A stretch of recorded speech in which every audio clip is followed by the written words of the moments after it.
বিশ্বাস উপস্থিত আছেন।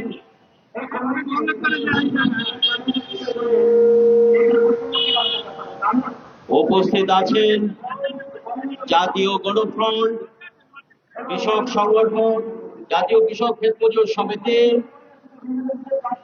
সহ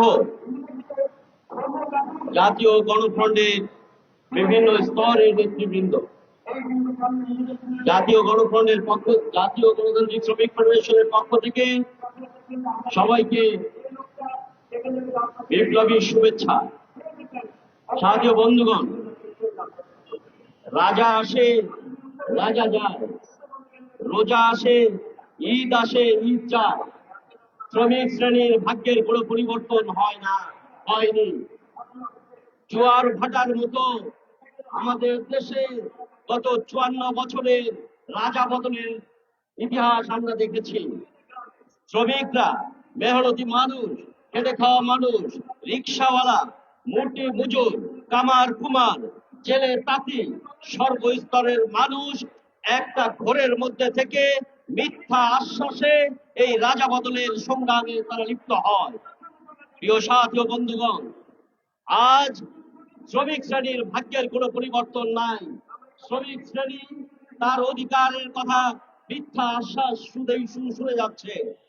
আজকে জাতীয় গণতান্ত্রিক শ্রমিক ফেডারেশন দাবি তুলেছে 25শে রমজানের মধ্যে সর্বস্তরের শ্রমিকদের বেতন বোনাস সহ সকল বকেয়া পরিশোধ করার দাবি তুলছে।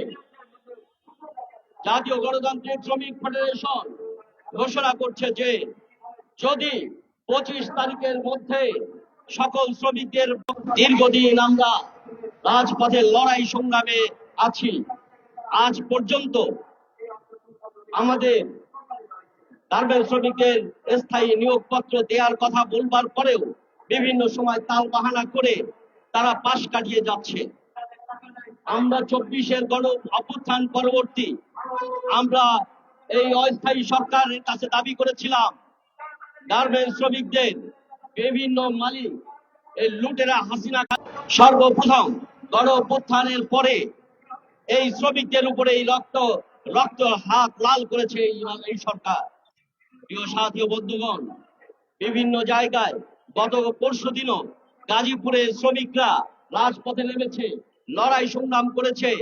তাদেরকে কাঁদানে গ্যাস, গরম পানি থেকে শুরু করে বিভিন্ন ভাবে নির্যাতন করে তাদেরকে রাজপথ থেকে সরিয়েছে। বন্ধুগণ, সাথী ও বন্ধুগণ, বাংলাদেশের এই শ্রমিকদের কোনো ভাগ্যের পরিবর্তন হচ্ছে না। প্রিয় সাথী ও বন্ধুগণ, আমি আহ্বান করব জাতীয় গণতান্ত্রিক শ্রমিক ফেডারেশনের পতাকা দলে সমবেত হয়ে শ্রমিক শ্রেণীর ভাগ্য পরিবর্তনের লক্ষ্যে একটি লড়াকু বিপ্লবী শ্রমিক সংগঠন করে তুলুন। প্রিয় সাথী ও বন্ধুগণ, নেতৃবৃন্দ আছেন এখানে জাতীয় গণতান্ত্রিক শ্রমিক ফেডারেশন, জাতীয় গণফ্রন্ট